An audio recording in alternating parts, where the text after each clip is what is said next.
Hello, in this video I will show you how to install ChatGPT Widget on Motorola Edge 50 Pro. So you have to start with opening your Google Play Store, then click on search bar and type in Wally AI and click search. And now select this application and click install.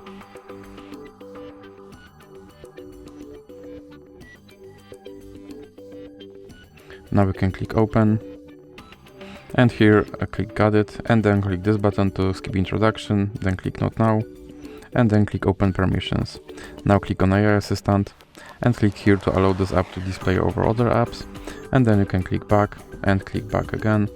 Now you can click start, and as you can see, here is your ChatGPT widget, and you can open him and you can tell him to do something.